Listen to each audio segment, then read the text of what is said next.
Hello दोस्तों, कैसे हैं आप लोग। मैं हूं आपकी दोस्त और आप सभी का स्वागत करती हूं आपके अपने यूट्यूब चैनल बीपीएससी के योद्धा में। तो जैसे कि आप सभी जानते हैं कि हमारा एनसीईआरटी सीरीज चल रहा है, तो इस सीरीज को आगे बढ़ाते हुए मैं आप सभी के लिए क्लास 6 एनसीईआरटी पॉलिटी का चैप्टर 9 लेकर आई हूँ। इसका फर्स्ट पार्ट आज मैं करवाने वाली हूँ दोस्तों। तो इसके फर्स्ट पार्ट को स्टार्ट करने से पहले मेरा आप सभी से एक रिक्वेस्ट है कि अगर आप मेरे चैनल पर पहली बार आए हैं तो मेरे चैनल को सब्सक्राइब कीजिए। मेरी वीडियोज़ अच्छी लगती हैं तो मेरी वीडियोज़ को लाइक कीजिए, उन्हें शेयर करना ना भूलिए दोस्तों। तो चलिए आज का वीडियो स्टार्ट करते हैं।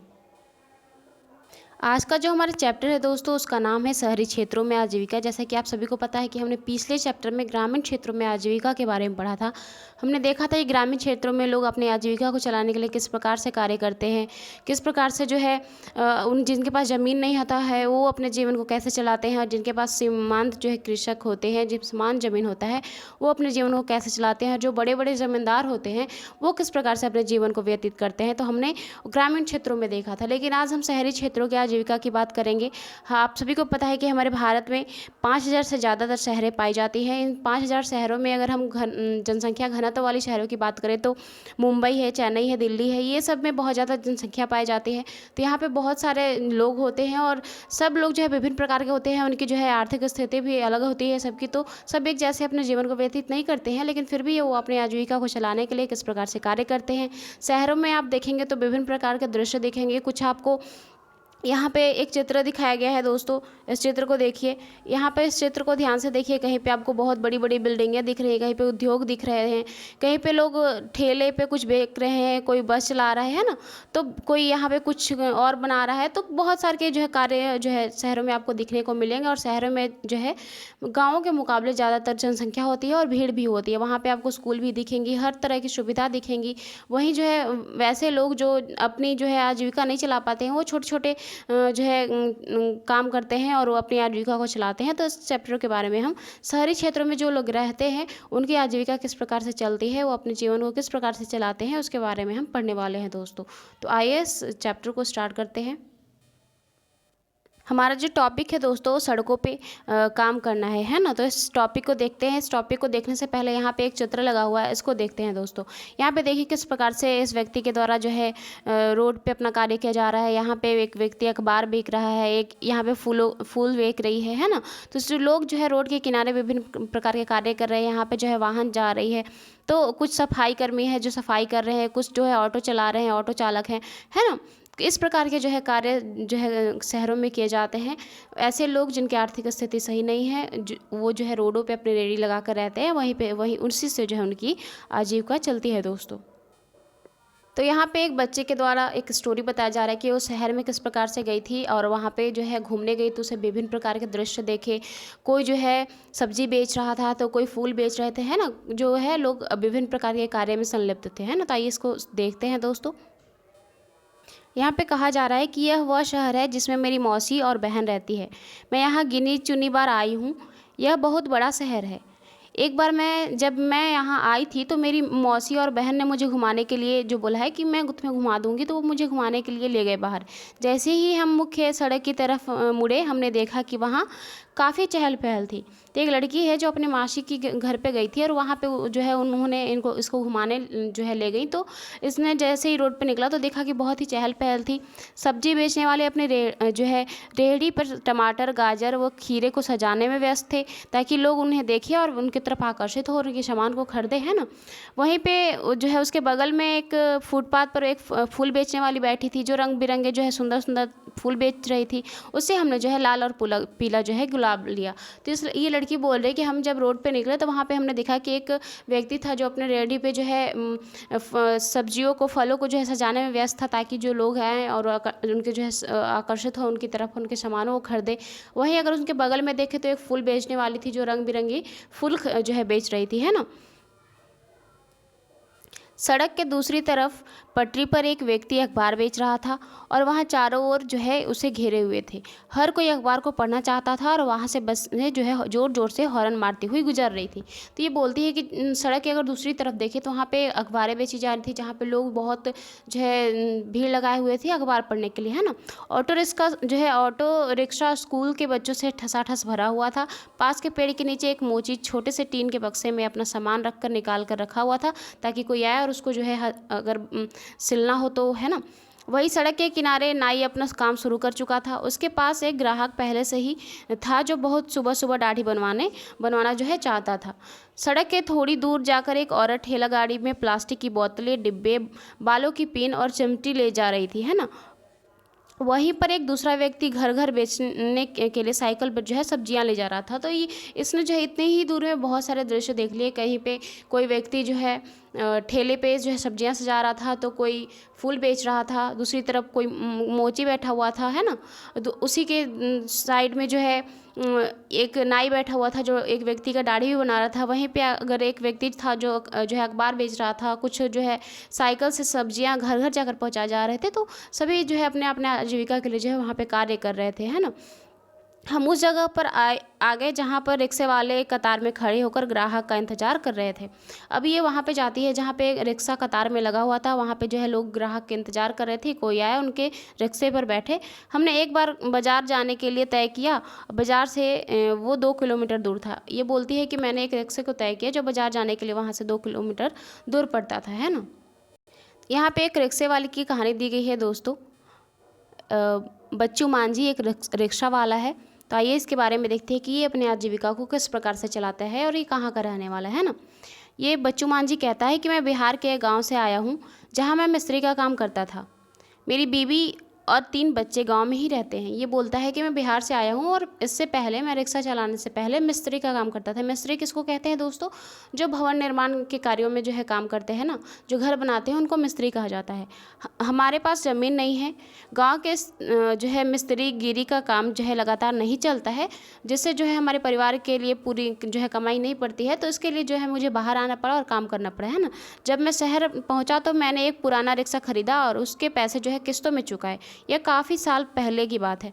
तो ये जो है एक रिक्शा खरीदा, और किस्त का मतलब होता है दोस्तों कि अगर कोई रिक्शा आपने लिया है, तो अगर उसकी कीमत है तो उसको आप पूरे एक साथ उसके पैसे ना दे सको। अगर बड़ी रकम है, आप एक साथ नहीं चुका सकते हो, तो उसको थोड़े थोड़े पैसे करके उसको दे सकते हो, है ना। तो चूँकि रिक्शा वाला गरीब था तो ये इतने एक साथ जो है पैसे उसको नहीं दे सकता था, इसने किस्तों पर जो है उस पैसे को चुकाए।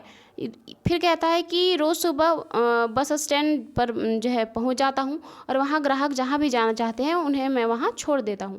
फिर रात को 8-9 बजे तक रिक्शा चलाता हूं और मैं शहर की एक कॉलोनी के आसपास करीबन 6 किलोमीटर दूर रिक्शा चलाता हूं।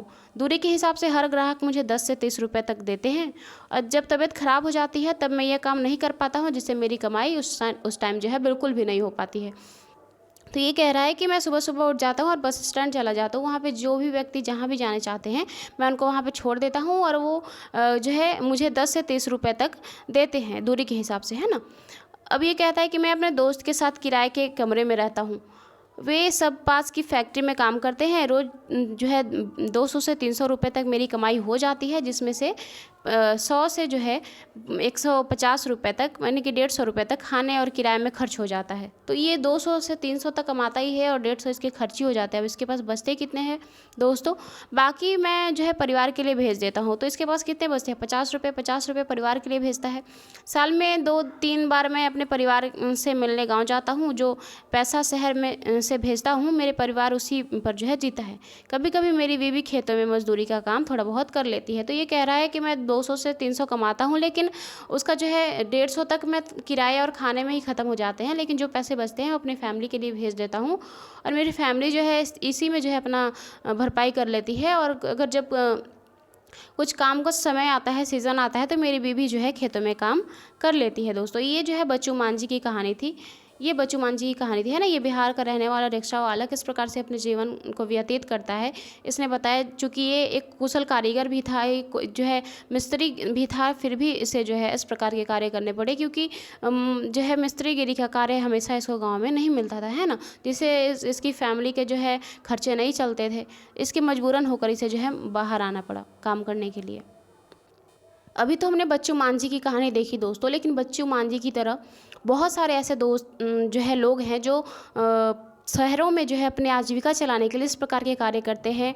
रोड पे रहते हैं, है ना, किनारे रहते हैं, फुटपाथ पे रहते हैं, अपना जीवन व्यतीत करते हैं। वहीं पे अपना रोजगार भी जो है छोटा मोटा खोल लेते हैं, क्योंकि ऐसे लोगों को जो है कोई कंपनी जो है जॉब नहीं देती, कोई अच्छी संस्था जॉब नहीं देती है, तो जिसकी वजह से ये जो है मजबूर हो जाते हैं इस प्रकार के कार्य करने के लिए।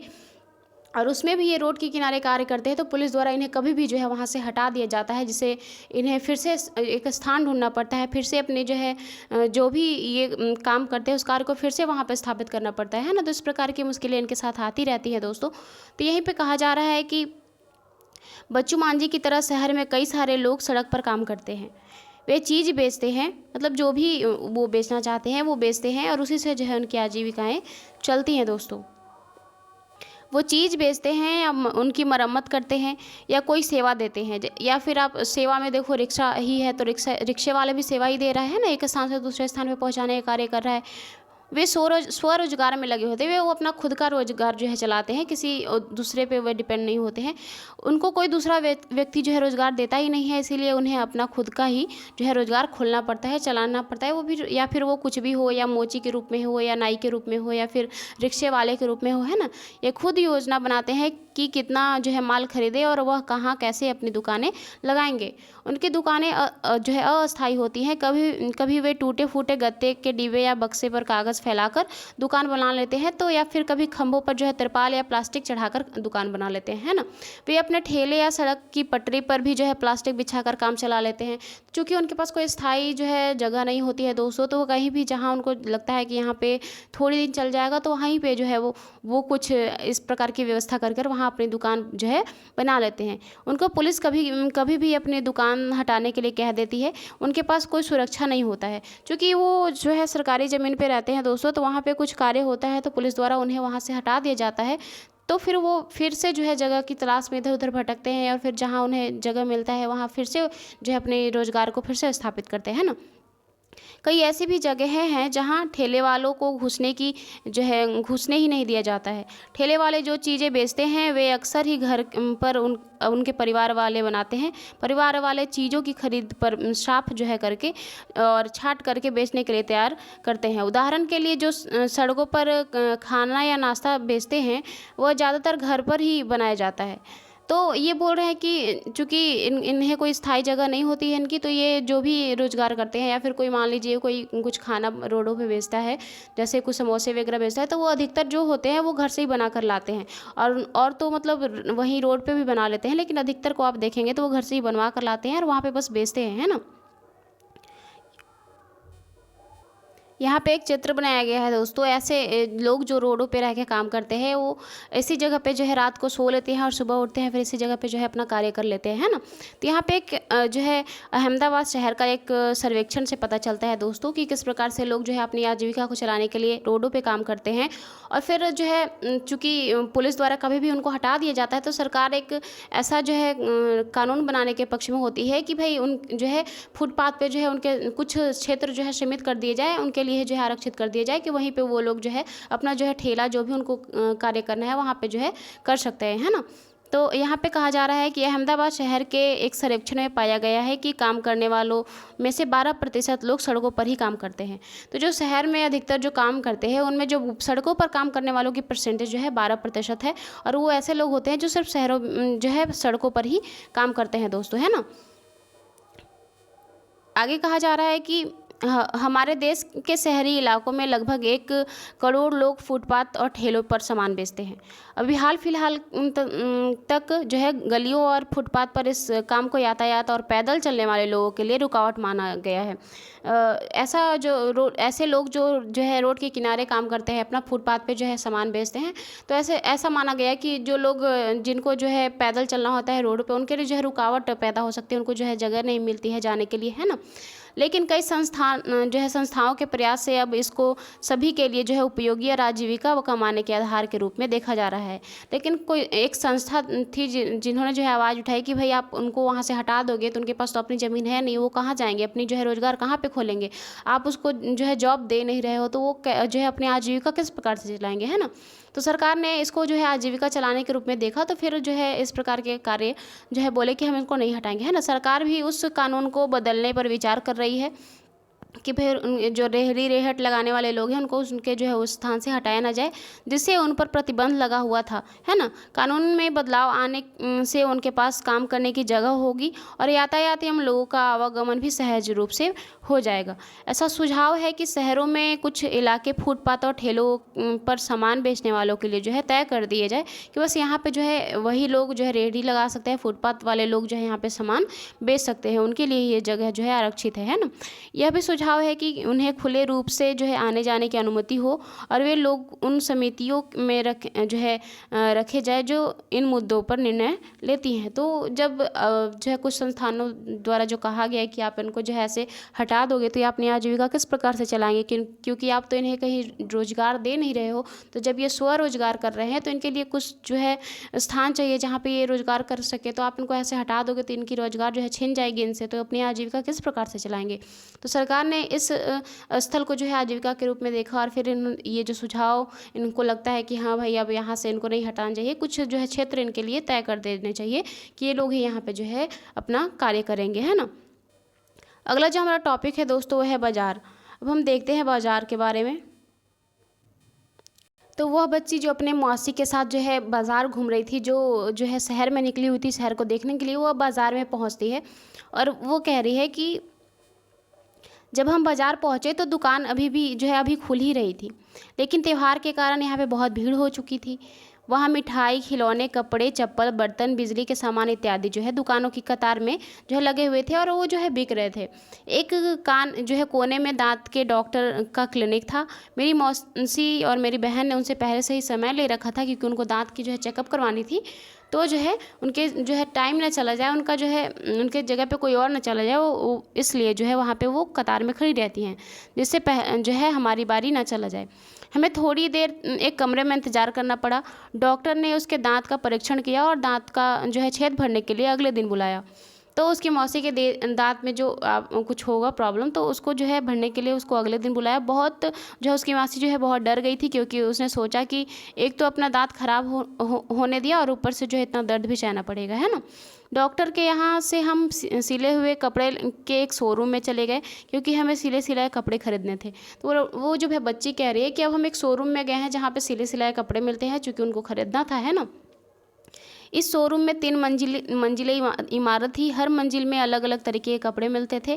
हम तीसरी मंजिल पर पहुंचे जहां लड़कियों के कपड़े मिलते थे। तो ये जो मंजिलें थी दोस्तों, उसको शोरूम के नाम से जाना जाता है। आप किसी शोरूम में जाओगे तो वहाँ पे एक मंजिल पे आपको लड़के के कपड़े मिलेंगे, दूसरे पे बॉयज़ के, है ना। उस पर आपको बर्तन भी मिलेंगे, फिर जहाँ पे चप्पल वप्पल की दुकानें होंगी वहाँ पे भी मिलेंगे। तो मंजिले के हिसाब से जो है वहाँ पे कैटेगरीज होती हैं अलग अलग जो है वस्तुओं की, है ना। इस प्रकार की जो है सामानें मॉल में मिलती हैं दोस्तों। पार्ट 1 हमारा यहीं पे समाप्त होता है दोस्तों। तो मिलते हैं नेक्स्ट वीडियो में इसके सेकंड पार्ट के साथ। हमारे वीडियो को इन तक देखने के लिए thank you so much. Bye, take care.